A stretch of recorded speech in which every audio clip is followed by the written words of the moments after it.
મેંદામાંથી બનતી ફરસી પૂરીની recipe share કરીશ। પહેલા મેંદાને ચાળી લઈશું। હવે એમાં સોજી ઉમેરી દઈશું। એને પણ ચાળી લઈએ। રાંધણછટ આવી રહી છે, દરેકના ઘરમાં અલગ અલગ રેસીપી બનશે। હવે એમાં સ્વાદ પ્રમાણે મીઠું ઉમેરીશું। તમે પણ આ રેસીપી જરૂર ટ્રાય કરજો। તમે ઘરે કઈ રીતે બનાવો છો પણ મને જરૂર જણાવજો। હવે અજમો છે, જેને હાથેથી મસળીને આપણે મેંદામાં એડ કરીશું। મરીનો ભૂક્કો એ પણ એડ કરી લઈશું। હવે મોણ માટે તેલ ઉમેરીશું। બધું સરસ મિક્સ કરી લઈએ। આપણે પૂરી માટે આ રીતનું મુઠ્ઠી પડે એટલું મોણ કરીશું, જેથી આપણી પૂરી ઉપરથી ક્રિસ્પી અને અંદરથી એકદમ સોફ્ટ એવી સરસ ફરસી પૂરી બનીને તૈયાર થશે। આનો લોટ બાંધવા માટે આપણે એકદમ ઠંડુ નહીં, થોડું નવાયું પાણી હોય એ રીતે, એકદમ ગરમ પણ નહીં ને એકદમ ઠંડુ પણ નહીં, એવા પાણીનો ઉપયોગ કરીશું। હવે ધીમે ધીમે મીડિયમ સોફ્ટ લોટ બાંધી લઈએ।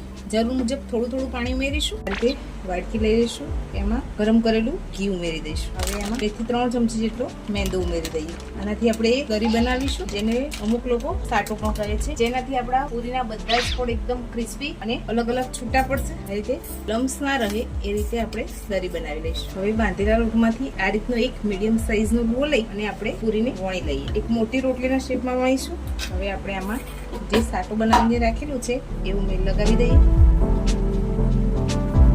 હવે એની પર મેંદો લગાવી દઈએ। હવે આ રીતે ટાઈટ રોલ વાળી લઈએ। એકદમ ટાઈટ રોલ વાળીશું।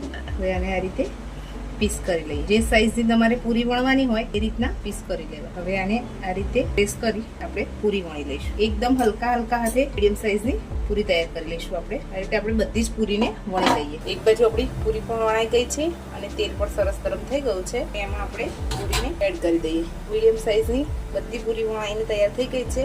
પહેલા હાઈ ગેસની ફ્લેમ ઉપર અને પછી મીડિયમ ટુ લો ગેસની ફ્લેમ ઉપર અંદરથી એકદમ પૂરી સરસ રીતે ફ્રાય થઈ જાય તે ફ્રાય કરીશું। ફ્રેન્ડ્સ, આપણી પૂરી બનીને તૈયાર છે। તમે જોઈ શકો છો, એકદમ જ પ્રેસ કરતા સરસ તૂટી જાય છે। એકદમ સોફ્ટ એવી ફરસી પૂરી બનીને તૈયાર છે। તમને મારી આ રેસીપી કેવી લાગી કમેન્ટમાં જરૂર જણાવજો। લાઇક, શેર અને સબસ્ક્રાઇબ કરવાનું ભૂલતા નહીં।